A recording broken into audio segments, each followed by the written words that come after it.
This Week in Virology, the podcast about viruses, the kind that make you sick.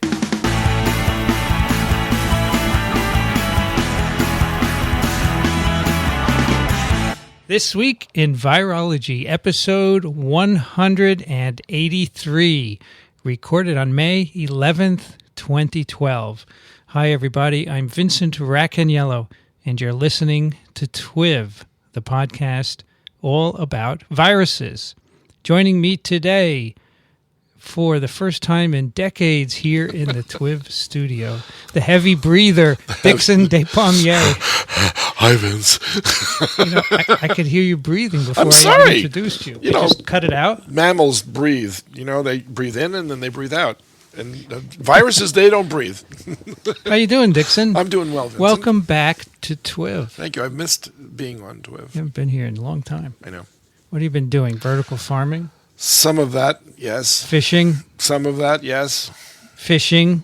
Some of that, yes. In fishing, right? No, not so much that. I took the trips to various places. All right. Tucson. Good to have you. Thanks for joining us. Pleasure to be here. I have no voice because we twipped today, and now that's it. We did twip. Yeah, two in a row. Also joining us today from Western Massachusetts, Alan Dove. Good to be here. How are you, Alan? I'm doing okay, but I say no to drugs, so I'm not twipping right now. So last week, people thought we had terrible puns at the beginning of our episode. Did we? Yeah. And this was unusual somehow? I think we had some listeners we usually don't have because it was an NSABB person on, Right. So they weren't used to the puns. Too bad, right? That's exactly right. Yeah. How's the weather out there? It's pretty good. We've got beautiful, clear blue skies and 19 degrees Celsius, 66 Fahrenheit. Nice. So it cleared up nicely. How about you, Dickson? What do you have? I've got 63 degrees Fahrenheit. All right, 17 in honor of the new paper that just came out in Science. What does that mean? They're going to publish the papers on the ferrets and the H5N1. You're like 6 months behind, Dickson. No, but I just read that in my recent issue of Science Magazine. Yeah, you wait for the print. That's the problem. I wait for the print. No, that's what they told them to do. Also joining us today from North Central Florida, Rich Condit. Hi, everybody. Hey, Rich. Hey, Rich. Hey. What's the weather like down there, Rich? 87 degrees Fahrenheit. That's 30.5 Celsius and not a cloud in the sky. It's gorgeous. Kelvin? Nice. What's it in Kelvin? Kelvin, I got that right here. 303.7. That I can understand. 546 Rankine. That is absolutely above zero. 100.8 Newton. Oh, boy. And Delisle. Here we go. Minus 104. It's cold in Delisle. Yeah, well. That's why nobody lives there. It's exactly it. They all moved. Also joining us today, returning for his second time on TWiV, all the way from Belfast, Northern Ireland, Connor Bamford. Hi there. Nice to be there. Welcome back. Yeah. You sound really close for someone so far away. It's true. Yeah, and it's the wonders of Skype. And a really nice headset. So it's nighttime over there, right? Well, it's 7:10, so... It's starting to get dark? No, it's remarkably sunny, actually. Yeah, sunny, no clouds? No clouds. It's the first time I've seen blue sky in the last 9 days, so... Oh, gee. Uncharacteristically nice for Ireland. Nice. Cool. And what's the temperature? 15 degrees Celsius. Not too bad. It's not too bad. It's the best we get. So. But you're a PhD student, so you don't go outside anyway, right? No. But I can see the clouds and or the nice blue sky. Great. Well, you were with us in Dublin not too long ago. You may remember. Listeners may remember Connor, although we didn't hear much from him. So presumably today we'll hear a little more, right? I bet you will, yeah. Connor, you're doing your PhD at Queen's University, right? Mm-hmm. Yeah. And you grew up there as well in Northern Ireland? In Northern Ireland, yeah. So not too far outside of Belfast. So. And your too far. Your advisor is Paul Duprex, right? Dupre. They don't pronounce the X. Sorry about that. So yeah, he's over in Boston. So And he is also originally from Northern Ireland? Originally from Northern Ireland, yep. And he was seduced by Boston University. Seduced by Boston University, yeah. So you have a PhD relationship via Skype with him, is that right? Oh, yeah, yep. Every week I see him. So to speak. So he has still a lab in Belfast, right? Yeah, so his lab split between Belfast and Boston University. And is it his plan to eventually have just a lab at BU, or yeah, what? I guess so, yeah. So maybe the next few years. How much more do you have to do? Well, I've got funding for another year and a half, so... You better finish in a year and a half. Hopefully only a year and a half. I better finish, yeah. Hopefully. So tell us what you work on. I work on the pathogenesis of mumps virus. Oh. So there's not many of us working on mumps virus, so it's kind of interested in that respect. So we do a lot of genome sequencing, reverse genetics, rescuing viruses. Then we put GFP into the virus, and then this allows us to track viral replication and infection in a range of models, animal models and in vitro as well. Animals. So what kind? Ferrets? Not ferrets, mice, rats, and macaques. So Mice, rats, and macaques. lovely Wow. group. And you do that yourself? You infect these animals and look at- Yeah, we will with our collaborators in Europe and America. We did so. I know that Paul at Dublin talked about doing similar things with measles virus, right? Yeah, so for the last few years, we've been doing work on the GFP expressing measles virus in macaques, and then you're able to track what target cells during early infection and late infection and how this relates to disease. I see. And you can extend that to a range of other paramyxoviruses. So do the macaques get anything like a human disease infected with these viruses? Full-blown measles, so you get the rash, you get the cough, you get the severe immunosuppression. So it really mimics the situation like you see in a small child, which makes it a very good model. Can macaques transmit it from macaque to macaque? I'm not too sure if we've looked at it, but I would see no reason why not. It's being shed in high titers from the upper respiratory tract. So, So, Alan, would you call that a macaque attack? No, I wouldn't say that. Mumps the word. I was going to use that as the name of this show, but I'm too new back to have that privilege. Mumps the word. Mumps the word. If it were all about mumps, it would be. Yeah. So, Connor, in Europe, not Europe because you're not in Europe, but in the in your part of the world, how many people are actually immunized against this agent? against mumps, Yeah.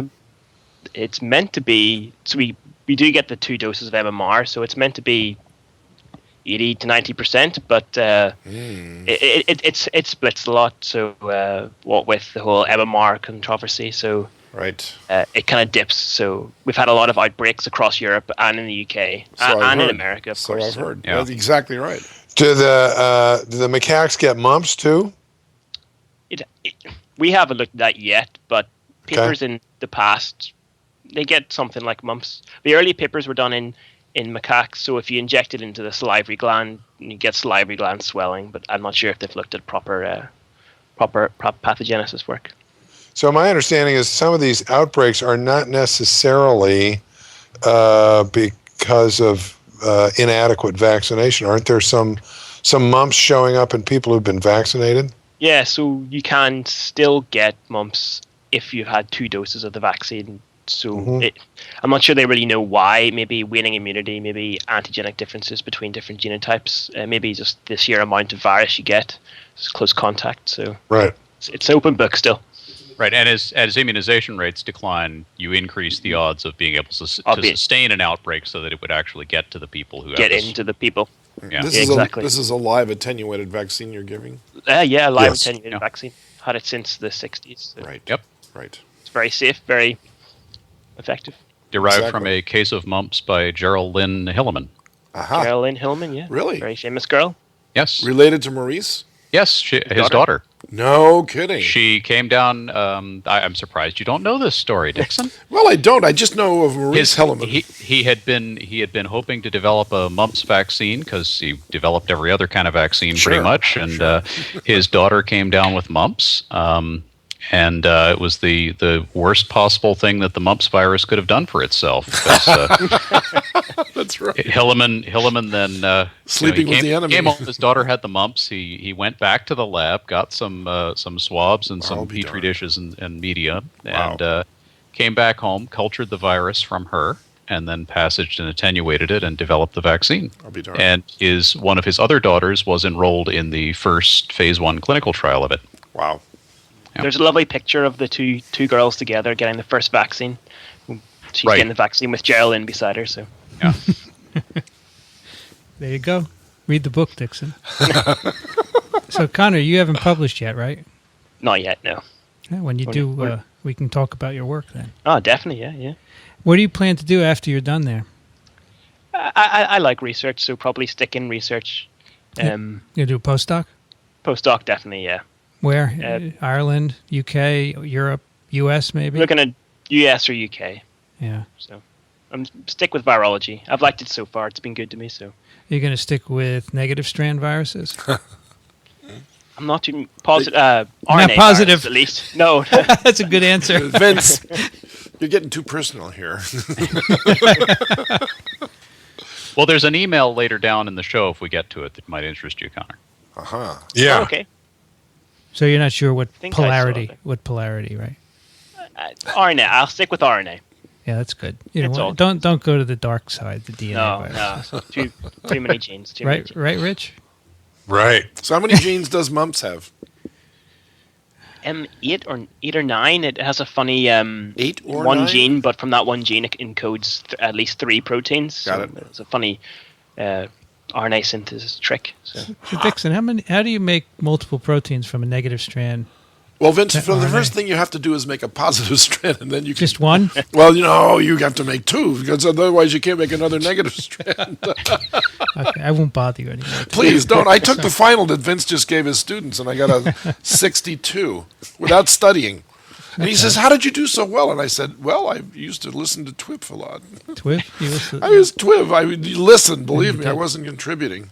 All right, let's move ahead here, Dickson. You're wasting time. You can edit this, you know. Welcome back, Dickson. Aren't you glad you came? Now shut up and be quiet.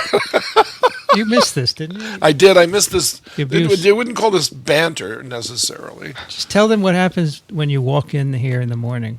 No. You can't mention it. Right? I can't. In fact, I can't. It's a family show. It's a family show. There you go. That's right. I see Dickson all the time, except when he's fishing. That's true. Then you see phantasmagoric images of me fishing. Hey, Connor, did you hear what Paul Dupre had in mind for a TWiV in Boston? Is it inside the category 4? Yeah.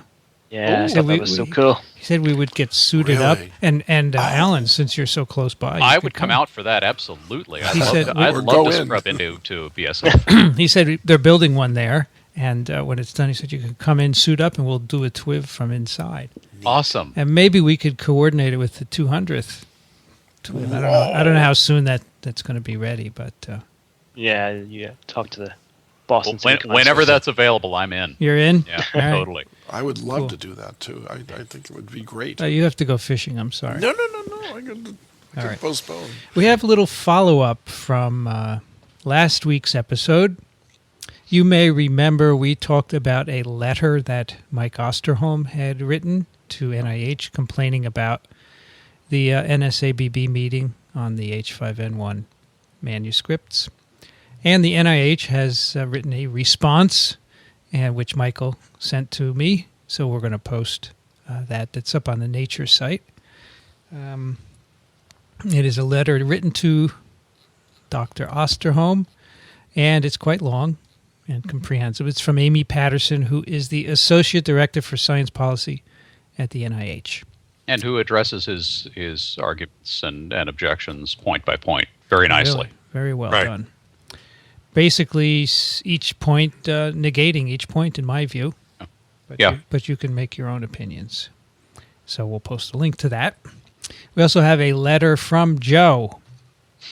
Listeners may remember that we read a couple of Joe's letters and also some from another individual, Sandman, who he was talking about. So Joe writes, how cool is it How cool is that to be listening to you all reading my emails with Peter Sandman while I am stuck in traffic?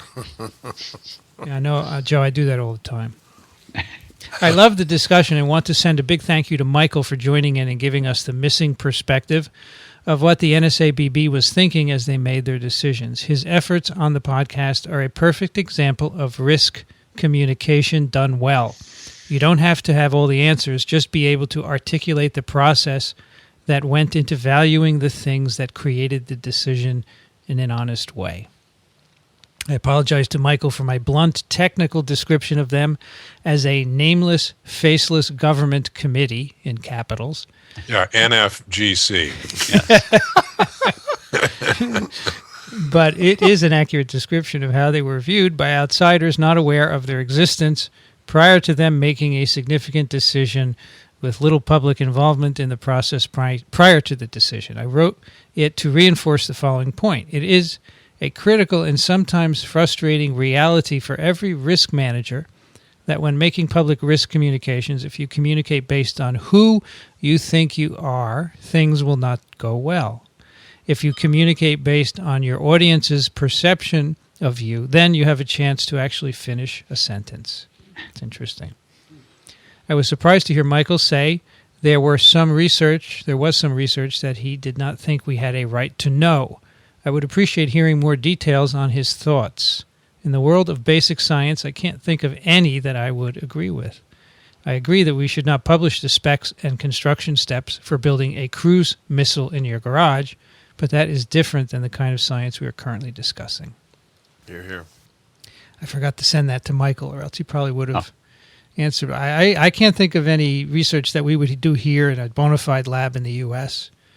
that should be published. You can give me an example. So a lot of the work that was done and is probably still done at places like Fort Detrick into things like how to weaponize anthrax. Okay, weaponization, I agree. Yeah, and that is research that had no good outside of the defense community. I mean, ostensibly the purpose of doing that was to know what the Soviet Union might be doing with their anthrax, and in fact they were. And so it's things about, how exactly do you grind these spores up to keep them from sticking together and get the best dispersal so you can kill more people.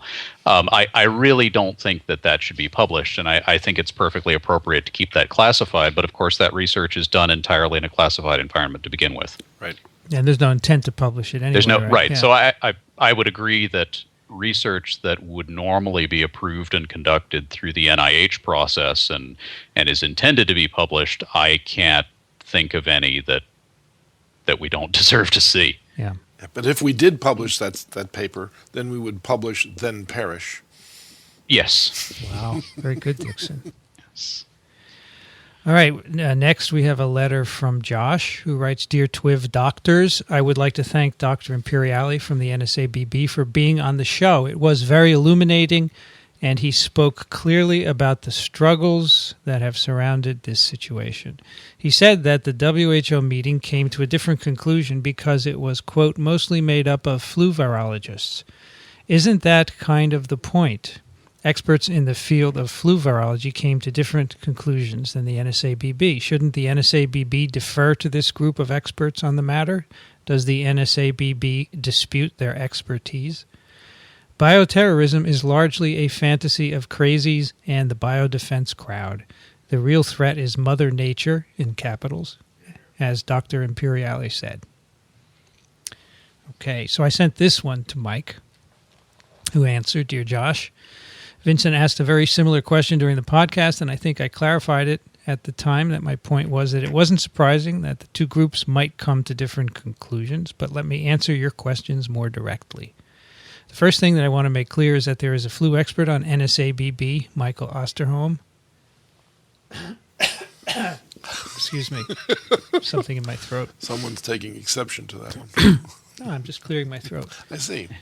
And we also consulted with other flu experts as we were discussing the original manuscripts last fall. Thus, we did not make our first recommendation in a vacuum.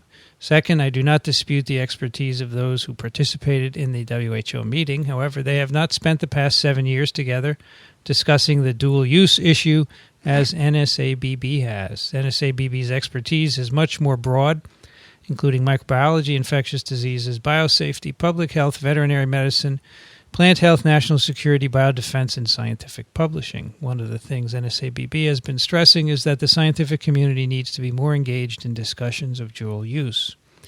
Regarding your statement about bioterrorism being largely a fantasy of crazies and the biodefense crowd, I strongly disagree. I think the Native Americans who were deliberately infected with smallpox by the British in the 1700s, or residents of the Dales, Oregon, who were poisoned by the Rajneeshi sect with salmonella in 1984, or the relatives of those who died from the anthrax letters in 2001, among others, would also disagree with you.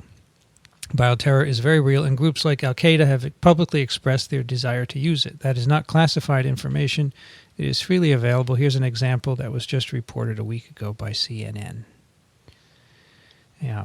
Al-Awlaki calls for biochem attacks on the U.S. Yeah, I of course, I did a lengthy blog post about the whole biodefense thing that I think we could just link to, and I won't repeat the whole thing. There are other angles on the Rajneeshi attack, which, by the way, killed nobody.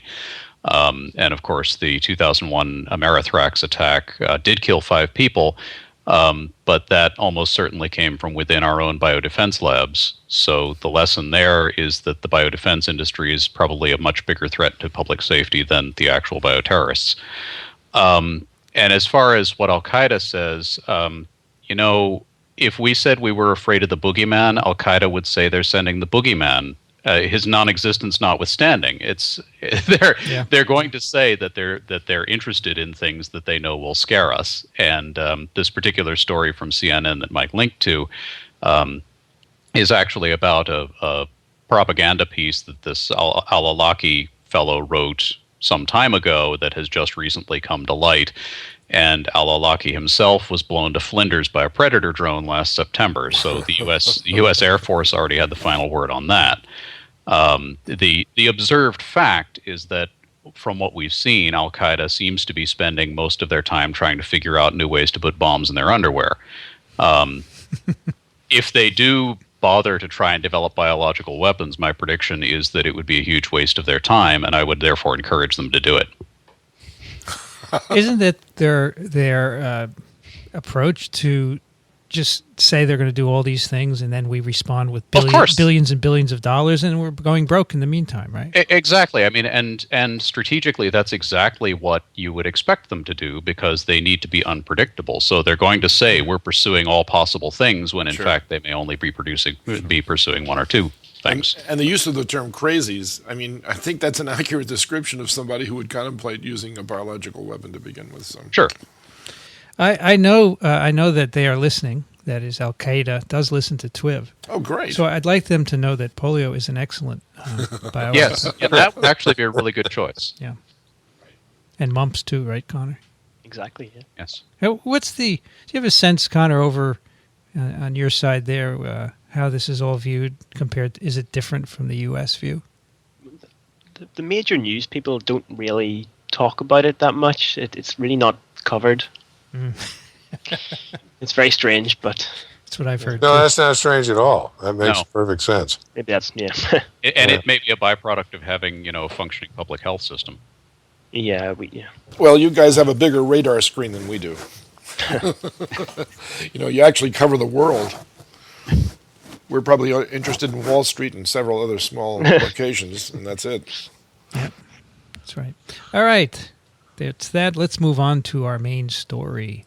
This is a paper that several listeners have sent along. I think a friend of yours, Rich, at the CDC, also sent it along. Yeah, my buddy at the CDC who's into measles and mumps. Okay. And then Connor sent it along. He said, hey, this would be a good one to do. And I said, yeah, come on and do it. Yeah. It is published in Nature Communications. Alan, this is a new effort by Nature? Is that I can't even keep track of how many journals Nature has anymore. I think this is a relatively recent launch, yeah. I know that Cell has also launched, a communications type journal. They're all competing with one another. Of course. What does communications mean? I thought we were communicating regardless. Well, it's just, from my view, it's another way to make money on their part, right? They sell it's the thing with a big brand like Nature or Cell is that they get lots and lots and lots of submissions to their existing journals, and they're accepting a very small percentage of them, and so you get all these papers piling up that you're rejecting, and they're going to other journals, and the thought is, well, people did think to send them to us first. Why don't we come up with a journal that would fit some of these other papers that don't quite go in the flagship journal? So, Alan, is this a print journal? I do not know. I notice it says here open. Yeah, it's an open access. I don't know if the whole thing is open access or if you have the option to pay the page charge and then you get your paper open access. Okay. All right. Yeah, so you can. They even say in their description of the journal, if a paper is rejected from one Nature journal, the authors can use an automated manuscript transfer service to submit the paper to Nature Communications. Good idea. Let's do that for all the journals. Just start going down the line. Bing, bing, bing, bing. Yeah, you could have it automatic. This is not to disparage the current paper, however. This is a good paper. No, I like this paper. And but I'm just complaining about the ever-expanding numbers of journals. It's just because, as Alan said, they know they can make more money because they have lots of submissions. On the other side, it's an ever-expanding number of papers coming in that need outlets. And right. Yeah. And if it's a high-quality journal, then what's to object to? I think the whole thing is broken, but that's another story. Well, okay, yeah, but we're going to talk about that. At least this particular article is open access, so if people want to click the link, they can go to it and read it. The name of the paper is Bats Host Major Mammalian Paramyxoviruses. And not for a dinner party. No. And of course, that's what a paramixer. That's what Connor works on. And this is the first time we have found sequences in bats. Is that right? Of paramyxoviruses? No. We've a long history of finding paramyxovirus sequences in bats. Yeah. So there's quite a few. So why is this special? It's bigger. This paper? Yeah. It probably has the most sequences. Okay. The most comprehensive searching for them, and it kind of goes a bit further into maybe the pathogenesis and what the virus is actually doing in the bats, and also looks at rodents as well. Okay. I know that bats have been subjects of a number of different studies looking for viruses, and we've talked about some of them on TWiV. You can find many different viruses, but I just don't remember paramyxos sticking out. In none of the previous papers, no, they haven't. Yeah. Unless you specifically go and look for them. So that's what they did here, right? They use primers just to specifically look for them, right? Yeah, well, they actually also tried to use some of the next-gen stuff and actually turned up no paramyxoviruses whatsoever. I think a lot of other interesting viruses, but... That's very interesting. So direct sequencing, I think, of... Serum, right? Yeah. They don't find any paramyxos. So that was actually an interesting point they brought up, is it kind of highlights that these, the standard deep sequencing approach to some of these viromics things isn't going to give you an exhaustive survey of everything that's in there. Yeah. So a lot of these viruses are very cell-associated, so when you remove the serum, then you're instantly losing all those viruses. So. Right. So why bats, Connor? And rodents, I guess they looked in some rodents as well. They have a list of why they considered that. So they're mammals, so you might expect they might harbor viruses that could easily jump into humans. They have large group sizes, high densities, a lot of social contact, and quite mobile. And there are lots of them around. So the idea is to find out what could be a threat for humans. Is that basically it? Before it finds us already. Yeah. Oh, okay. So and they didn't just look at one or two bat and rodent samples here. No. This is a huge amount of work. Nearly 10,000 individuals. Yeah, from 119 different species of bats and rodents. Okay, why don't you tell us what they did, Connor? So, they found all these bats from all around the world. So you can see that they got it from South America, South sub-Saharan Africa, parts of Europe and Southeast Asia. So they trapped some of the bats and the rodents, and they took some samples. So I think the samples were blood, fecal material, maybe oral swabs. It doesn't go into too much detail about specific sequences, and then they isolated the RNA in this case, because these viruses are RNA viruses, and then they did targeted PCR on some of the regions. So it's a very highly conserved area of the polymerase protein, so that allowed them to easily screen for a wide range of these viruses. So then they sequenced a whole load of the viruses and then made a lot of phylogenetic trees in reference to all of the known paramyxoviruses that have come to light, and then you can see where they end up and what their close relatives are. But they didn't. I mean, bats are everywhere, right? Right, Dickson. Right. They didn't sample the whole world. If you look at the map, it's actually pretty small. Quite a small area. Yeah. A quarter of all mammals are bats. That's right. Quarter of all mammal species. Yeah, that's what I meant to say. You got to say what you mean. A quarter of all mammal species are bats. Yes. So, do you have any sense for why they limited their sampling, or was it just what they had available? I mean, they could have looked around the whole world, but I don't know how long that would have taken them. So, I noticed, in fact, that this is a long study, and in the course of it, one of the authors actually died. Yeah, I saw that. That's quite difficult. It was like 3 or 4 year study. Yeah. Well, I noticed the places that they looked are mostly tropical, so I assume that there's greater bat diversity in, say, Brazil and Central Africa than there might be in North America or Siberia. Alan, that's true for every species that you look at. The diversity index goes up the closer you get to the equator. So you're absolutely correct.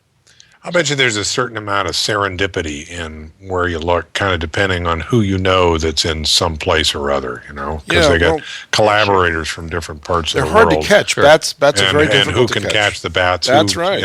Who's engaged in that. Most of them get eaten. That's true. By the way, we haven't said that there are a truckload of authors on this. I don't think we can read them all, but it's the first author is somebody named Jan Felix Drexler, and the last author is Christian Drosten, and they're in Germany, in Bonn, right? They're all over the place. A lot of people in Germany. Institute of Virology, University of Bonn Medical Center. That's where the first and last authors are from. But they have people from Gabon, Czech Republic, Bulgaria, Ghana, Congo, Russia, Brazil, etc., Netherlands. So all over the place. I just know a few of these authors. Most of them I don't know. Maybe they're bat ecologists rather than virologists. It might be a mix. I'm sure there's a mix. And they've got a lot of bioinformatics people in here. This is a heavy-duty phylogeny paper that goes well beyond phylogeny, and they make very interesting use of the information. Yeah, because they have to calculate more than just batting averages. Oof. Oh, you are really on top of it today, I knew you were going to get it in in there. I knew. The Caped Crusader strikes again. Does anyone have, before we talk about the paramyxos, does anyone have some supplementary, table S2 up? I want to know what other viruses they picked up by the deep sequencing. Yes, I got this. They found, the list is retroviruses, flaviviruses, caliciviruses, toga, adeno, papilloma, parvo, and herpes. If you look at them in terms of number of reads, retro is way out there on top of the list. 144 reads, 8 unique sequences. The others are all 1 or 2, except for herpes is 6 reads. Okay? So retroviruses are way on top of it. Now, I don't know that those are necessarily, I don't know how they did this, whether they actually took virus or just total nucleic acid. At any rate, that's it. Retro, flavi, calici, toga, adeno, papilloma, parvo, and herpes. Okay. So one thing I wanted to get your opinion on. So the title is this: Bats host major mammalian paramyxoviruses. Now, for many of these, it's just a little sequence. Some they did total genome sequence, but for most, it's pieces of genomes, right? So we don't actually know that the virus is there. right? We just know that there was some sequence. Right. So I think that's an important consideration. You don't know if actually these animals were all infected with these viruses or they're just remnants of past infections or whatever, right? Or if you're looking at a fecal sample, remnants of something the bat ate. That's right. Yeah. That's right. And I think also relevant to this, we're talking about 3% of the animals where they found anything. Right. Yeah. If I read that correctly. So 97% of the animals didn't show up with any of these paramyxoviruses.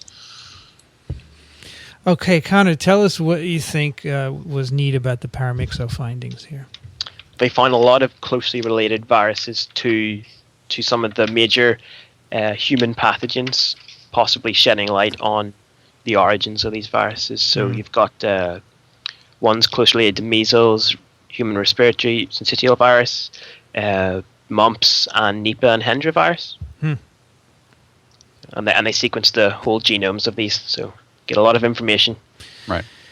So the idea is that I think this is the first time we've seen related viruses to all of these, right, in an animal? Yeah, so yeah. That's pretty Well, we've seen amazing. closely related, but not this closely related, not 90% at the protein level, so I think it's unfounded. So your virus, mumps, did we have a suspicion of its origin before this? Probably not, no. Yeah. No, it really was probably a surprise. I mean, the closely related ones were all human or maybe a pig virus or... Right. Yeah, the bat thing was unknown. So the idea would be that maybe the bat is harboring an ancestor of Yeah, mumps, the right? two definitely had a common ancestor sometime. So it doesn't mean that the bat virus infected us, but it may have originated in the bat, gone somewhere else, and No, yeah, exactly, yeah. it's going to us. Right. So measles was originally also believed to originate from rinderpest. Is that correct? From Interpress, yeah, so that was based on probably our previous view. Yeah. We didn't have all these sequences, so... So now it may be more likely that it's originating from this bat virus, right? Well, all the other morbility viruses, so measles-related ones, are all rodent, so there aren't really many closely related bats, and the only one from it is from a vampire bat, and that's canine distemper, so maybe rodents, maybe bats, who knows. So. Right. So they have complete genomes of the mumps and the measles? Of the mumps, not the measles one, measles. and the Nipah virus one, so that's related to Nipah and Hendra. But Okay. still no virus isolated, just entire genome. Yeah, they hadn't mentioned that, although presumably someone will try and do that, right? Well, You yeah, could I'm not sure you need the virus anymore with, reverse genetics. You can just stitch back the entire sure. genome. Yeah, of course. Right. So- But you would like to do some experiments on on the virus itself once you recover it, though, right? Oh, yeah, definitely. And now, and all these sequences are out. Anyone could just go make them. Yeah. It's pretty So straightforward.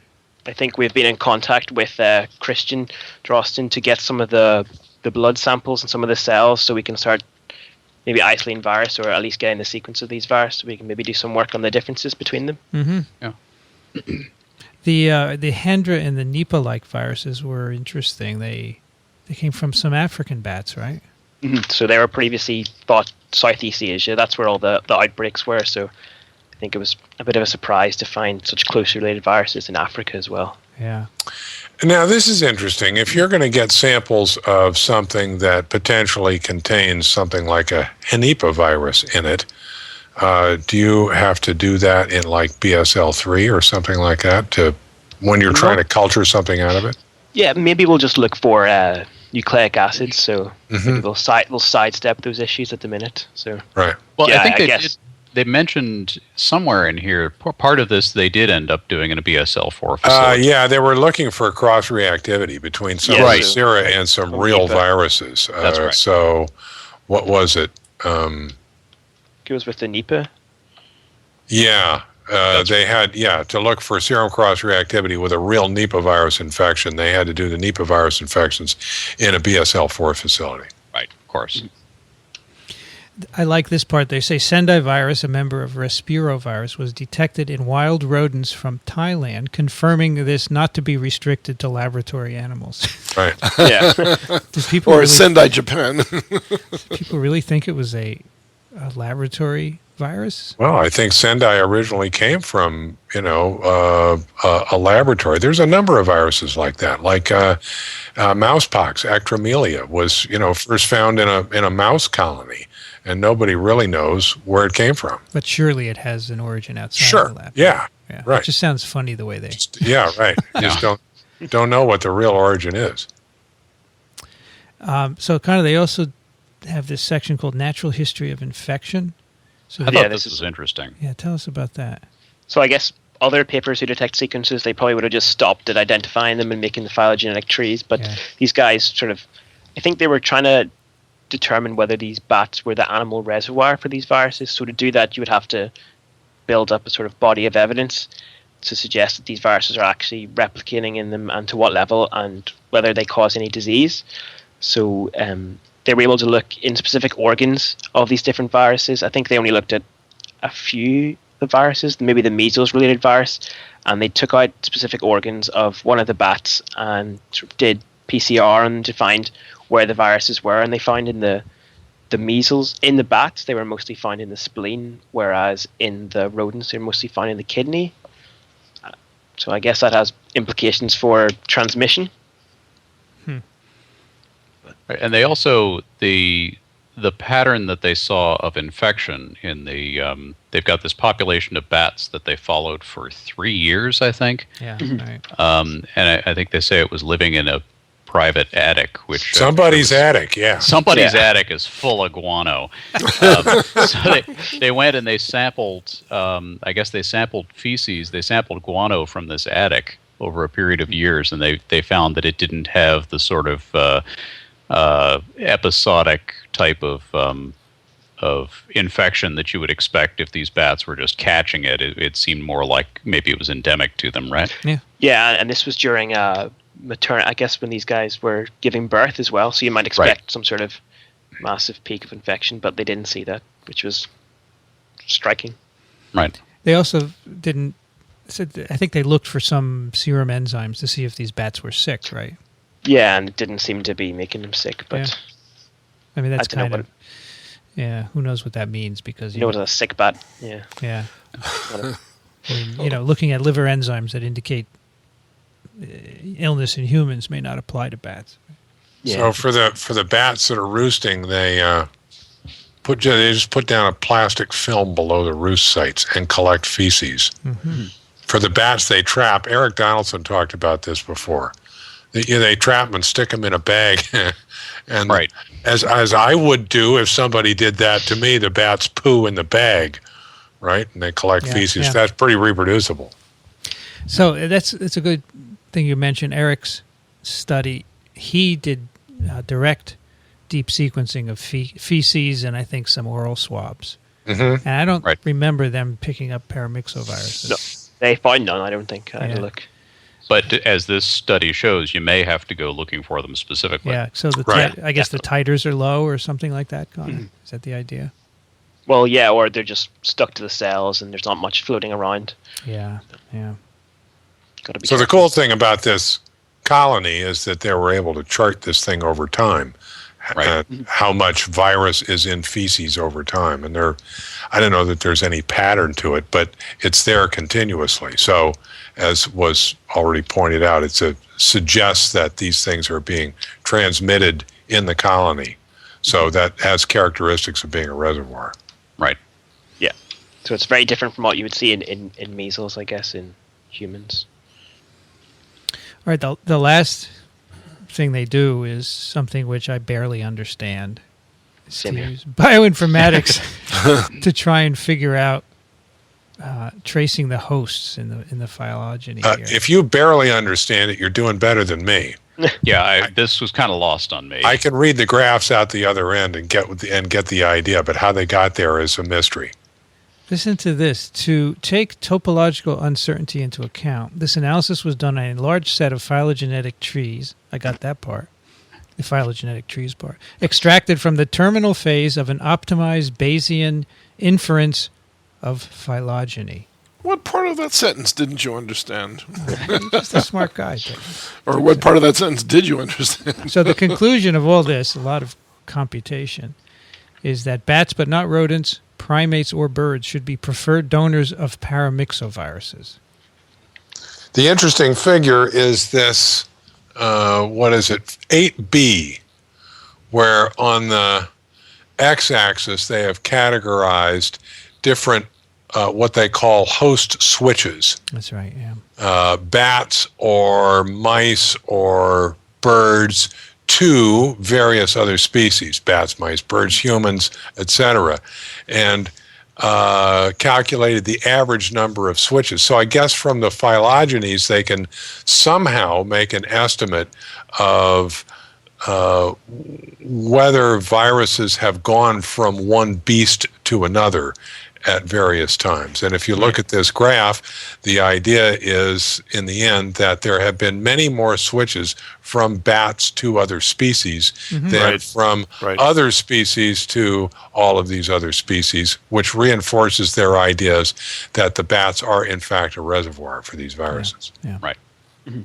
That's really pushing the envelope on bioinformatics. Interesting. Yeah. I mean, yeah, it's all bioinformatic based, so you have to, eventually you would want to do an experiment to prove it, right? Right. I suppose. I don't Which know would- what the experiment is. It's very hard, yeah. It's mostly observational stuff. And jumps don't happen. Well, jumps may happen frequently, but we don't know about them, right? Right. Only the ones that cause problems. And so those are... Like those are Nipah. minimal. Yeah, Nipah, Hendra, Right. right? Maybe Ebola. Rabies, I don't know. Anyway, it's interesting. And, one thing we forgot, Connor, tell us about this serology. It's kind of interesting. Oh, yeah. Yes, so they wanted to see, maybe back up some of the evidence that the mumps virus was closely related to it, or that these things had actually formed an immune response. So they took bat sera and then infected cells with a range of the human viruses, and then saw if the bat sera reacted with it. And you see with the mumps, it's actually really quite strongly reacted. It's amazing. I mean, what do you do immunofluorescence at all, Connor? Yeah. Do you believe this? Does it look good? It does look really nice. Yeah, so I guess it's all polyclonal, so it's just reacting with as much. So no, it looks nice. Yeah. So I guess they've been infected, or they've mounted an immune response to something that looks something like mumps. Yeah. Maybe not that virus that they characterize, but something. Yeah, yeah. You can't really tell unless it's more specific. It's really nice. It's good. So these are pretty close, at least in terms of these antigens, anyway. Yeah, I've done some alignments and stuff, and the resemblance is really striking. Yeah. I'm not sure if any other virus has been that closely Right. related in two different species. So Yeah, I haven't offhand. I don't recall, but it might not have been done all that much. This is really the biggest study of its kind that's ever been done. yeah. So they say the finding of agents serologically related to eradicable viruses is highly relevant in assessing, or whether you can eradicate something. Exactly. Right? Who knows? These guys may jump in, right? Yeah, and with unpredictable consequences. So I guess mumps isn't necessarily particularly dangerous at the minute, but if you eradicate it and stop vaccinating, then this virus jumps in. Who knows what? There's no Yeah. reason to say that it'll look like mumps. Yeah. I guess it's the same with measles. If you eradicate measles, what's going to happen? Maybe canine distemper, the carnivore virus, will jump in. Mm-hmm. Who knows? I have been waiting for this kind of a study to show where polio came from, because we have no clue. Nothing. Well, there's a bunch of samples out there. Yeah. Get out there with the primers. This is a good idea. They should look specifically for coronaviruses here, right? I guess you could repeat this for any Any kind family. of virus. Yeah. Yeah. Yeah, it's a lot of work, though. You look at all the authors you need to do this, man. I think someone performed 1,000 RT-PCRs. So Wow. It's a Maybe lot. they would be better off hiring a team of particle physicists.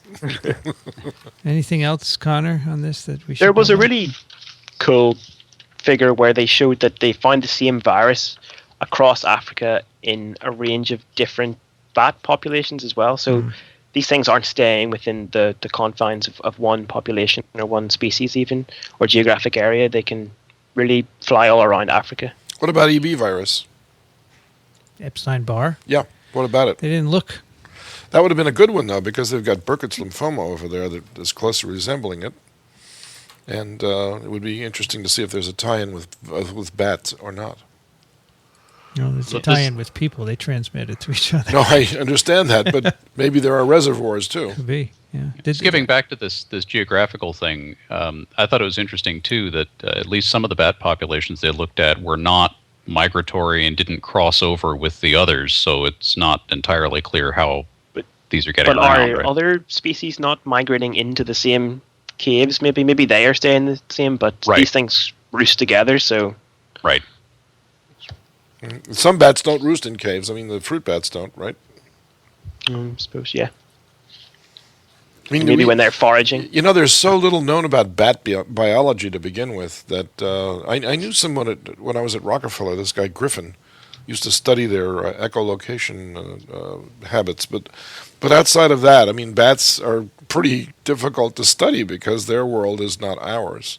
So knowing what they're doing and how they're transmitting and what their vector species are, for instance.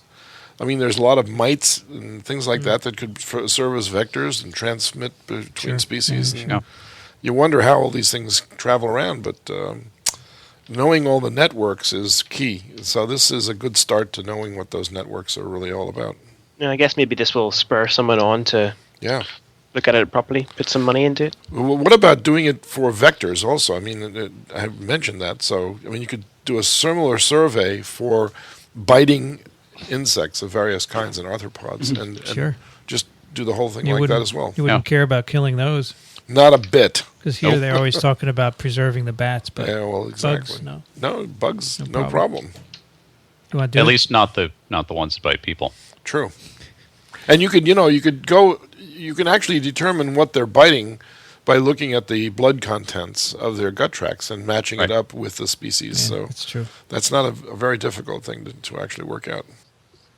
So aside from the fundamental observation that there's a whole slug of these paramyxoviruses, probably many more than we knew about, and they're hanging out in these bats. This paper, to me, was very interesting. First, because they put a lot of focus on what is an animal reservoir, and they define, they give their definition of an animal reservoir up front very clearly. And I wasn't aware of the fact that, people had actually put this much thought into what a reservoir actually is and how you define it. And so this gives some nice background into that. And then, as we've already described, it also shows a strictly bioinformatic approach to investigating whether or not a given species is an animal reservoir for a pathogen. Now, I don't know if that's novel or not. It's certainly new to me.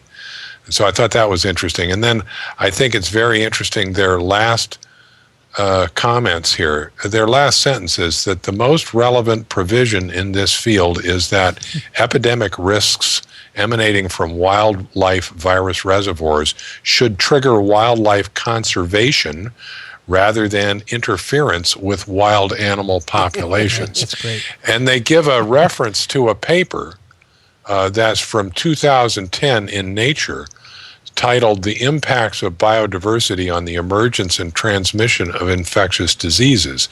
And this is a study from a group headed by, where the senior author is Richard Ostfeld. Oh, I know him. And the bottom line of this paper, and I haven't really read it, but it's it's an ecology, a microbial ecology paper. It says that overall, despite many remaining questions, current evidence indicates that preserving intact ecosystems and their endemic biodiversity should generally reduce the prevalence of infectious diseases. Correct. Yes. So I don't know how that works. Maybe you do, Dickson, but apparently if you go and eliminate a lot of species, you actually increase the risk of infectious disease. Jumping into human populations. That's, because you've created what they call ecotones.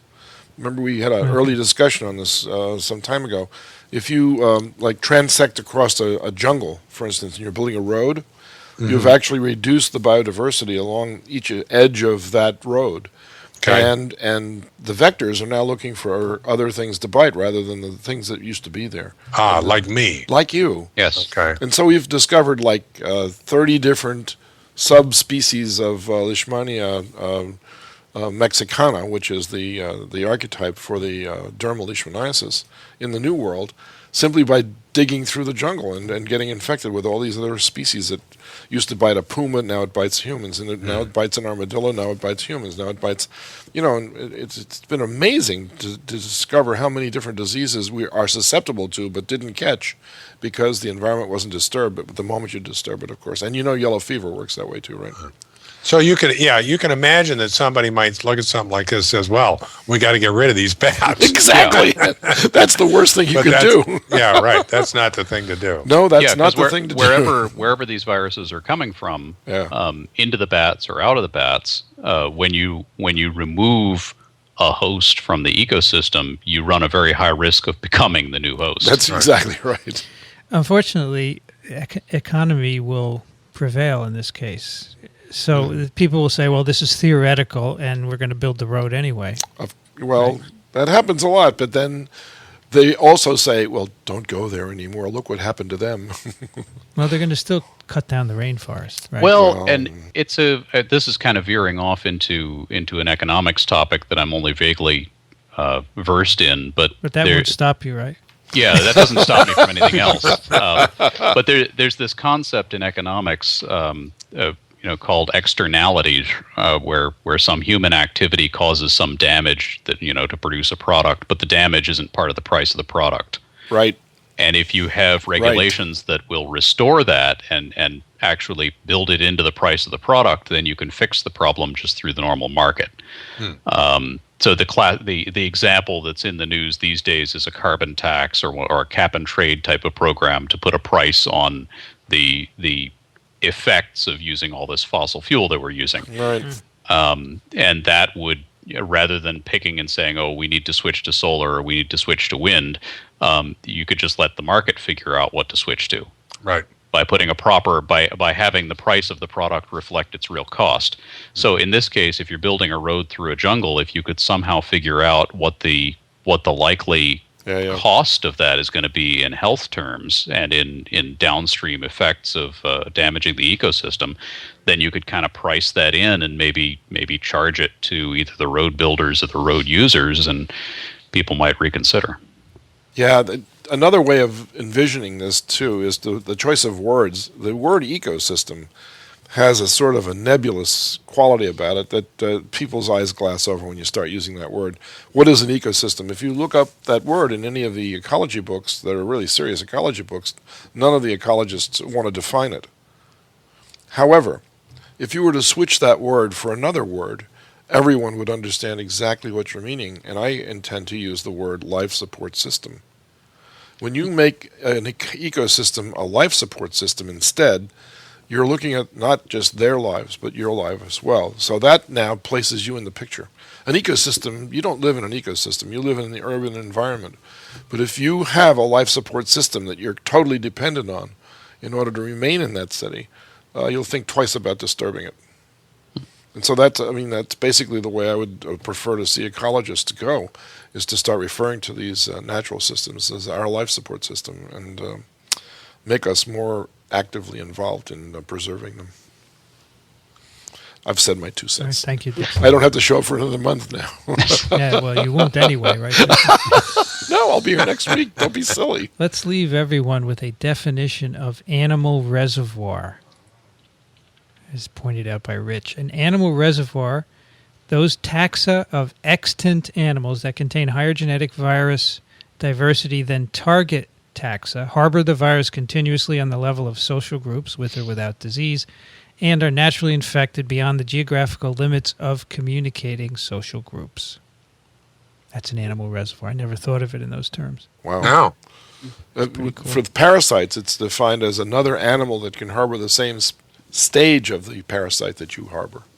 Now, this is even more specific than that. Yeah, no, you're right. Yeah. You're right. Cool. It's a nice paper. Very nice. Yeah. Lovely Great. illustrations, too. Yeah, Easy to follow, except for the bioinformatics. So, Connor, is your lab excited about this paper? It must be. Yeah, I think every paramyxovirus lab is very excited about this paper. There's something for everybody to work on, so Nice. enough to go around. Wonderful. Is that it? Should we move on? But I just wanted to ask one more basic question here to Connor. Connor, what is the temperature at which mumps and measles viruses grow best at? 33 or 37. Right. So what is the body temperature of a bat? Depends on what part of the day, I guess. May depend on what bat. I'm not sure, yeah. My guess is that they're higher than mammals, than most mammals, I should say. They're up around 40, like birds. You think about these as higher temperatures. So I wonder if these viruses that grow best at the human temperatures would just be held in check by a higher temperature. Maybe that's a cross-species barrier. Yeah. Sure. That's what I'm thinking. But viruses can get over it, as you know, Dickson. Of course they can. No barrier is too high for a virus. This is all true. Here I have a paper called Metabolic Rates and Body Temperatures of Bats. Look at you. Just looking at the same paper. And the answer is... Well, I got one here. It's 44 degrees C. Is that See? right? Yeah, that's true. Holy cow. No kidding. No, that's a bat. Sorry. That's a bat, right. That's a bat out of hell. It's pretty hot down there. It's a good title, Bats Out of Hell. Bats out of hell. Well, if you think viruses are bad anyway. No. So that's a good question. Do these viruses help the bats? Right. Because they're not making them sick, apparently. Nope. At least some of the ones that... As far as we know, yeah. Neither does rabies make the bats sick. That's incredible, isn't it? Well, that might be a temperature But dependent. sometimes they find bats who are dying of rabies, though. Really? It depends on how much virus, right, Connor? I guess we see a sick bat out, I guess. That's not meant to a be bad sign. To stay away from that bat. I mean, my understanding is when bats encounter people, they fly into the room, they're sick because they're infected. And that they fly during the day. And it could be white nose or it could be rabies. Right. But they might be doing something. Who knows? It might be doing something. Yesterday on TWiV, we talked about a bacterium in the gut that makes a certain kind of helper T cell. Without it, you don't make the helper T cell. Wow. Right? One kind of bacterium does this. Goodness. So viruses need to, and since viruses are much more resourceful than bacteria, Of course they are. they must be doing something. We just haven't found it yet. All right. That's great. Thanks for doing that, Connor. Okay. Let us do some email. And I'm going to take a voice break and let Alan start Okay. with the first one. Kim writes, "Hello, TWiV hosts. I'm studying the bachelor program in biomedicine at Karolinska Institute, Stockholm. I found these lovely podcasts, TWiV, during our course called Infection and Immunology. We were working with Semliki forest virus and supposed to do calculations involving the infected cell cultures, to which I found help from your website. I then discovered the podcasts, which I used for support when studying for the exam. From that day, I was hooked. I've continued to listen to your podcasts, both old and new, and I absolutely love them. Now for my question. I'm curious to what your opinions are on predoctoral studies, meaning bachelor, master, and PhD studies, and their importance for someone who's pursuing and has dreams about a career in research. As an example, I can use myself because I should soon choose how to continue my studies. I'm not sure if the structure is the same in the States as in Europe, but the crossroad I'm at is which master's program I should choose that would help me the most in continuing my studies. I am weighing between a program in microbiology and a program in biomedicine, both resulting in a master's degree, and wondering what implications might this decision have for my future. I feel that I would love to study only microbiology for 2 years, but I also feel that it might give me a tunnel vision in a way because I would only focus on one thing. In contrast, biomedicine would provide a wide knowledge of many fields, but less specific and in-depth. Do you think this decision really matters in the end if I aim at a career in research? I've heard that one's postdoctoral work is in a way the research which defines one the most. Please do tell us about your own studies and how you feel they shaped your future, resulting in a career in research or something else, depending on which hosts are present while reading this. Thank you very much for your answer, and keep up the good work. And the weather has been around 5 Celsius for many weeks now, so almost summer. Almost summer. Almost summer, that's right. Hey, we're all here. We are. Yes. Yeah. We are. Who Boy, wants to start? If I had to do it all over again, I would at that level, I would pick a field of study which allowed me the most hands-on for technology applications in the laboratory, like molecular biology, for instance, and cell culture, and handling animals, and injection routes. And I would, a whole bunch of techniques that I could then apply to a problem when I could define one later on in my PhD career, I would already have these tools. It's sort of like going and being an apprentice to an electrician, where you learn how to make all the connections and everything else, and then you go off and do your own specialty like sound or vision or something like that. So I think at the master's level, you have to be more generic, and you're absolutely right. The more general, applicable you study at that level, the better off you will be to choose a new field for yourself and specifically to focus on something using all these tools that you now have at your disposal. That's what I would contemplate doing if I were in your position. But if you do a PhD on, say, toxoplasma, you're not going to do a postdoc in virology probably, right? That's not necessarily true. It doesn't have. People tend to stay within areas. No, not necessarily at all. No, I don't think Actually, so. my student who wound up at the CDC, the same guy who sent me the paramyxo paper, of course, you might not think of these as all that different, but he did a PhD in my lab, which is really molecular virology, and then he jumped into immunology, and he was doing hardcore B-cell immunology, which is actually quite different. Absolutely. And wound up doing viral immunology at the CDC. It's perfect.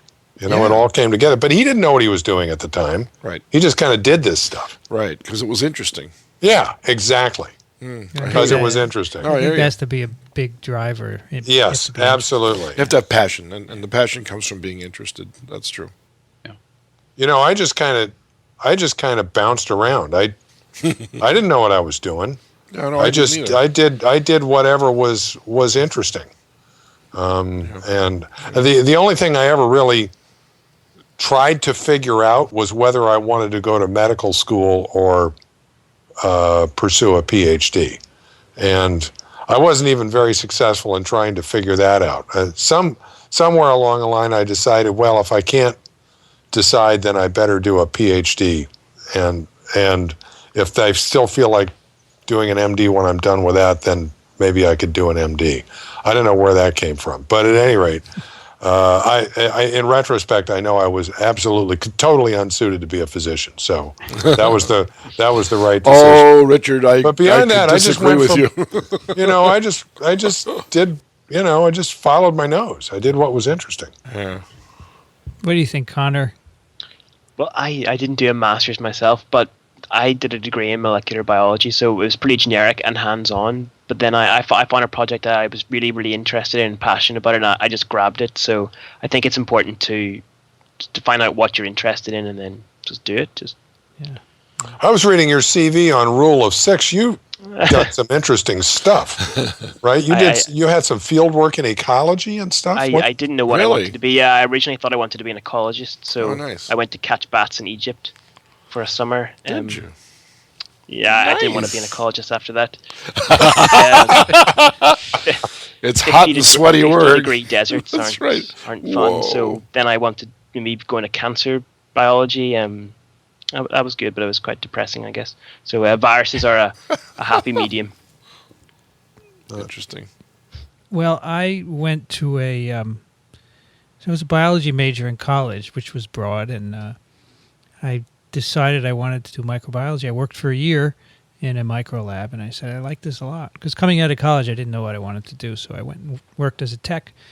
So I went to a micro program, but I wasn't sure what I would work on. But it happened to have strength in virology. I mean, it was very random, as I've said before. And I decided I really liked virology, and so I did a PhD and then a postdoc. But I could have done anything else, but that grabbed me, and I really got into it. So I think that stay broad early on, and then that's right. PhD and postdoc. Yeah, I never said I wanted to be a virologist. Okay, I knew I liked science. I worked in a laboratory that was I was in a biology department as well. I worked in a laboratory that worked on ribosomes because molecular biology, the genetic code, was all the rage then, and I was heavy into that. And then I thought when I went to graduate school, I thought I was going to work on more molecular biology and ribosomes and translation, but viruses were the tools, in part, that you used to do that. And so I got hooked on viruses because I used them as tools to study molecular biology. Right. Yeah, I would actually say go for the microbiology. And my thinking on that is I think maybe you're underestimating the breadth of microbiology. I kind of made this decision when I went to graduate school. I had majored in biology and minored in chemistry. And the reason I minored in chemistry was because by the time I realized that I really wanted to major in chemistry, it would have added a year to my college career, so it was easier to do it as a minor. But I wasn't sure. I was interested in bacteria and in viruses and in protozoans, and I was also interested in multicellular organisms and developmental biology especially. I had an amazing embryology course in college, and for a while I thought I wanted to be a developmental biologist, but you can actually go in all of those directions from microbiology. Sure. There's and then some. Microbiology departments often have immunologists in them as well. They're often the people like the yeast biologists will end up in microbiology, and that's really developmental biology, the way it's done these days. So there are many, many directions you can go in from that. I'm not sure how the biomedicine program that you're looking at is structured. If it's a sort of an alternate path to medical school, then that might be something to consider if that's what you want to do. But microbiology, I think you can really do anything with, particularly at the master's degree level. You're not really going to specialize until you're going for a PhD anyway. Yes, that's true. Just make sure it turns you on, that's all. Yeah, if it interests you, then that is the direction you should go in. So hope that helps, Kim. And I'm really glad that you found TWiV et al. In a course. I think that's cool. Yeah. Really good. All right. Perhaps I shall take the next one from Todd, even though it's not something you'll likely put on your resume, but I wanted to congratulate Vincent on being quoted in Maxim magazine for clarifying that contrary to the TV show Lost, you cannot disinfect a wound with vodka due to less than 66% alcohol content. What's this channeling Alan? Then he says, you could have enhanced your viral sex appeal if you had also mentioned that research shows cleavage is utilized in some viral reproduction. Oh. So this is in Maxim magazine. Yeah. You might have mentioned naked capsids and gotten just as far as that. I actually didn't talk to someone from Maxim. It was from another... Or nude mice. Yeah. It's from some other magazine, but I guess these things all get mixed up. Maxim isn't exactly, doing a huge amount of original journalism, I suspect. Someone emailed me, a writer, and she said, I just want to know if you can disinfect with vodka. I said, no, it's not enough alcohol. Right. So it got all over the place. It was viral, I guess. Yes. All right. Rich, take the next one. Tyler writes. This is Tyler in Puerto Rico, who we had on the show. Yes. Just as a quick FYI, I wanted to let you know that I will be staying at the dengue branch in a permanent position once EIS is over in June. One factor that motivated my bosses to find the money to keep me here was my TWiV interview, which garnered a lot of attention for the branch in a variety of capacities. Really? I therefore wanted to thank you again for offering the interview and helping to make it such a positive experience. So we've had before comment on a phenomenon that's getting known as the TWiV bump. Yes. So this is more than a bump. This is a big time TWiV bump. It's great. That's very cool. Cool. Well, congratulations, Tyler. I'm glad to see you're staying there. I'm sure you'll have a terrific time, and we'll probably see you on the show again before it's all over. Terrific. And given the magnitude and consistency of the TWiV bump that we've seen so far, I believe both presidential candidates should come on the show in a future episode and talk about science, policy, and viruses. There you go. It's a great idea. We have Obama here at Columbia on Monday, right, Dickson? Yep. I'll get him on the show. Yeah. Ha. So he's giving a commencement address, and we've been getting emails about the security that is being put in place. It's unbelievable. I can imagine. It's crazy. In certain buildings, you can't go in all day. No, you can go in, but you can't come back Come out. out. Is that like a roach motel? A little bit. Nice. That's right. Alan. Okay, Peter writes, one minor point on episode 181. We've seen a few cases here in the UK where sheep farmers have picked up skin lesions on their hands after vaccinating their sheep against ORF. another route of infection to add to your list. Of course, here in the UK, paramyxoviruses are all about the poor old red squirrel. This is Peter Balfe, who's a virologist. Yeah, we did a TWiV on the red squirrels being infected by pox viruses a long time ago. Number 63. Yeah. Were you with us then, Rich? I was. Cool. This was, I believe, I seem to remember that episode. It's pretty interesting. And the red squirrels get trashed by this paramyxovirus, and the gray squirrels that were imported from the U.S. Are pretty resistant to it. Right. And so they're kind of harboring it and passing it off to the red squirrels. It doesn't do the Yankees a lot for their reputation. Yeah. At the Pox meeting, there's the gray squirrels get a lot of flack for trashing the red squirrels.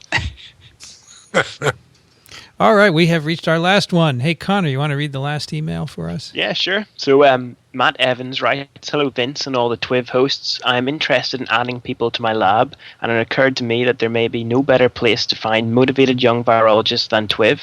If you think it would be appropriate, please post this on your website or even read it on the program." Outstanding. My lab studies the hepatitis C virus and how host factors influence entry and replication of this virus in host cells. I'm currently looking to hire a postdoc with a strong research track record.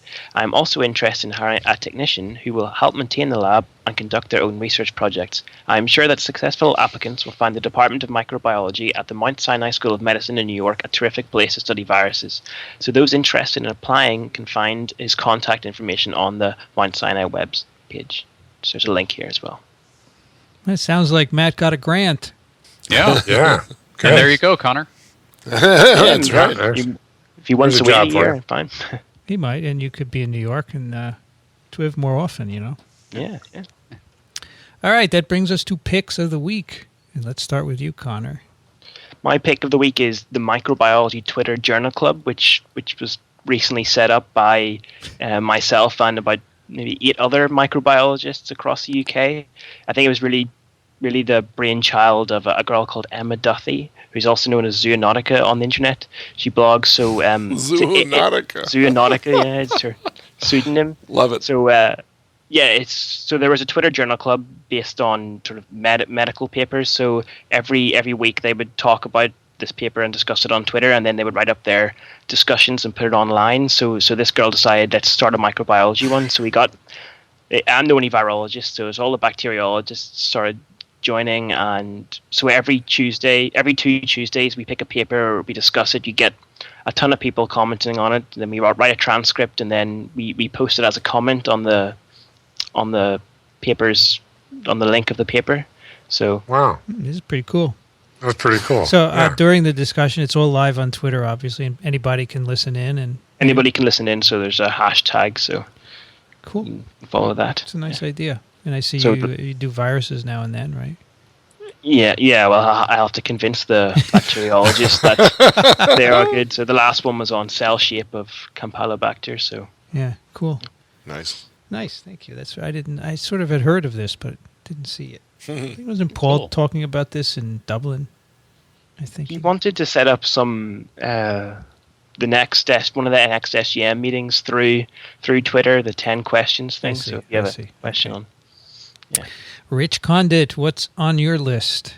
Well, I just have an announcement, and that is that Monday, May 14th, is smallpox vaccination day. Aha. This is the somethingth anniversary. It was on May 14th, 1796, that Jenner tested his smallpox vaccine by vaccinating James Phipps. And so somebody some time ago told me it was smallpox vaccination day. I can't find any official declaration of that, but it is the day that Jenner did his experiment. I did find a website on history.com that is This Day in History, and it has a little write-up on it, so I put a link in for that. So Very nice. everybody needs to acknowledge and celebrate this. Yes, 216 years, right? There you go. And counting. I think you should tell Hallmark they can make an official holiday. That's right. Sell They could stuff. have that There should be- illustration from the from Jenner's original manuscript. That's right. Yeah, true. with A Sarah pustule? Nell's hand Right. with a pustule on it. That'd be good. Absolutely perfect. Yeah. Very good. We can give each other cards and flowers? I don't think so. They'd sell 5 or 6 cards. You would. Speaking of holidays, you all know what tomorrow is, right? Here in the U.S. anyway.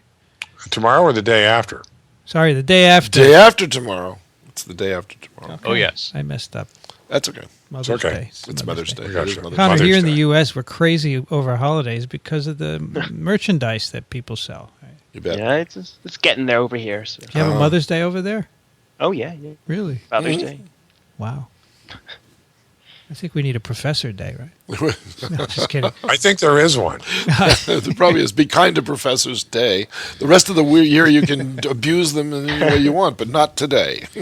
Alan, what do you have for us? I had a different pick, but then I stumbled across this today, and so in honor of Maurice Sendak, who died this past week. This is actually it's just a cute little video invitation that some, I think, graduate student at MIT did a few years ago for a Halloween party, but he did it as a as a movie trailer, and it's just about a shot-for-shot remake of the movie trailer for the movie Where the Wild Things Are, that was made a few years ago, but it's called Where the Wild Types Are. So this was for his biology department's Halloween party, and he's going around as the main character in the Maurice Sendak book, in various scenes around Cambridge and the lab. It's very well done. That's a nice little video. Cool. So I have a little addendum to this, Alan, because as we have been talking here, Maurice Hilleman came up, and so I looked up Paul Offit's book, Vaccinated. Right.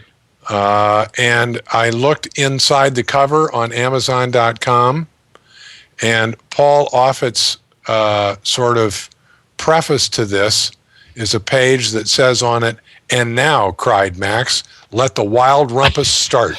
Maurice Sendak, Where the Wild Things Are. Wow. How about that? Wow. Nice. Wow. Serendipity. We're all connected. Truly. My pick is Rosie Redfield's blog. Now, who is Rosie Redfield? A couple of weeks ago on TWiV, we had her as a guest. She is a microbiologist over at the University of Vancouver in British Columbia. And she has a blog where she basically writes about the research she is doing herself. She's a senior PI, but she works in the lab, and she writes about stuff going on. And, she'll say, I did this experiment, it doesn't work, and I don't know why. She's really open about it. Right? It's really cool. Yeah. That's about the way it is. I did this experiment, it doesn't work, I don't know why. Yeah. Right. I did this experiment, it worked, I don't know why. So she talked about this on TWiV, and she says it helps her. She gets suggestions. It helps her to flush her thoughts out, to write it in a blog. She uses it basically as a sort of exercise. When she gets reviews for papers, she publishes the reviews here.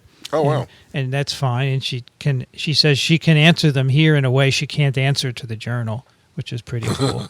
She's also well known for having tried to reproduce the arsenic bacteria experiments, which she published here on her blog. And the bottom line is she got the bacteria from the other group, and it doesn't really grow on arsenic. No. She was actually one of the first, if not the first, really vocal critics of that study and how it was discussed. And she originally published it on her blog, and she got a lot of attention. But we talked about this on TWiV, so it's a really cool episode because she's really articulate, and she talks about how blogging and how she uses it and so forth. But her blog is very cool. Mm-hmm. One of the things she did, so the results on her arsenic bacteria experiment is in Science being reviewed, probably will be accepted.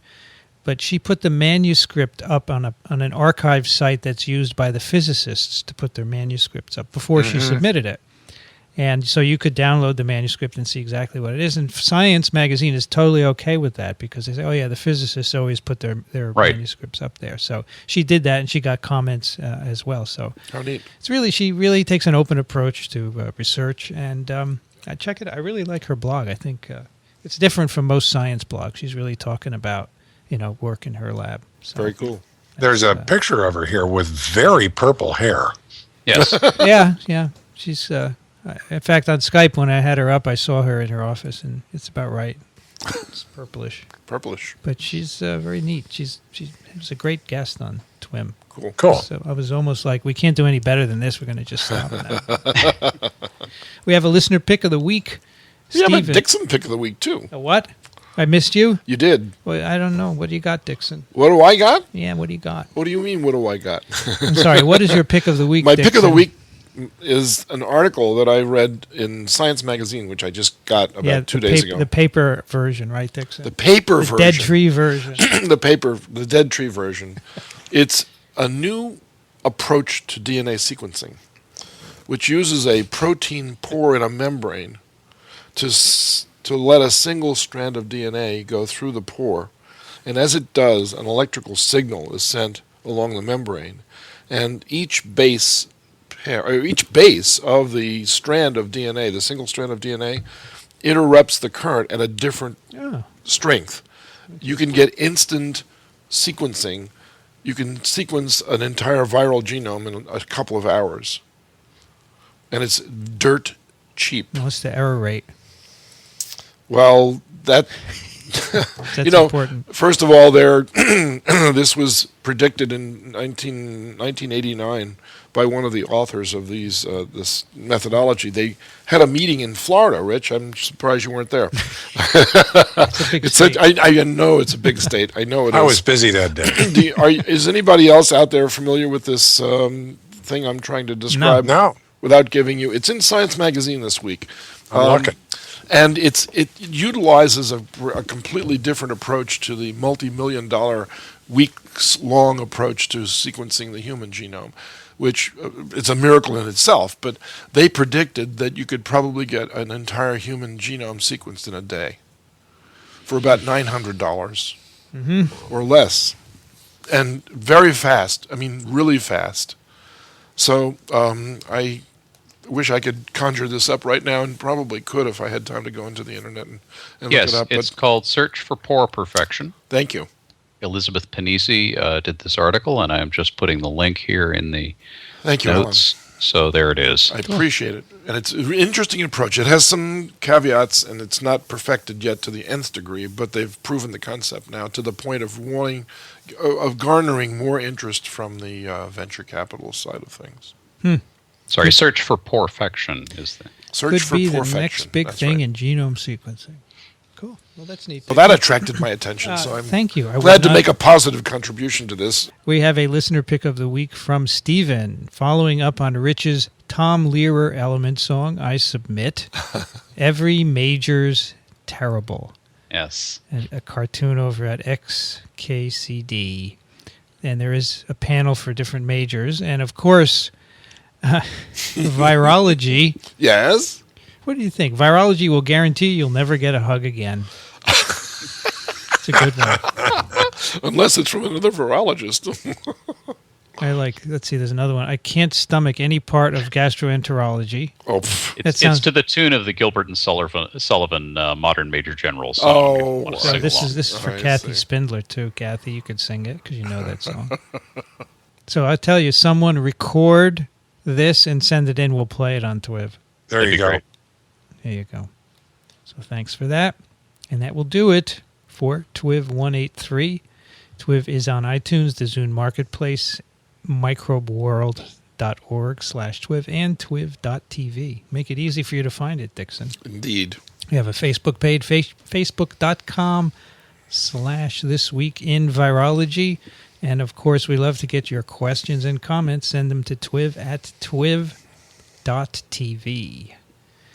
Connor Bamford can be found not only in the lab, where he is all the time, but also at his blog, Rule of Six. Thanks for joining us, Connor. Thank you very much, guys. It was fun. Great having you. Yeah. You enjoying blogging? Yeah, it's really good. It helps me sort of get to grips with the literature and communicate and get to know other virologists, I guess. I like to leave snarky comments on your blog now. Yeah, I noticed. Yeah, I promise I will reference TWiV podcast in the future. No, I'm just a pain in the neck. You don't have to listen to me. Anyway, check out Rule of Six. I think it was a pick a long time ago. Yeah, a wee while back, yeah. On TWiV. It's very good. Not many pure virology blogs out there. Oh, there's not many of us out there. That's okay. Dickson Despommier, where can people find you? At Racaniello.org, medicalecology.org, or verticalfarm.com. What's your current writing project, Dickson? I'm writing another book.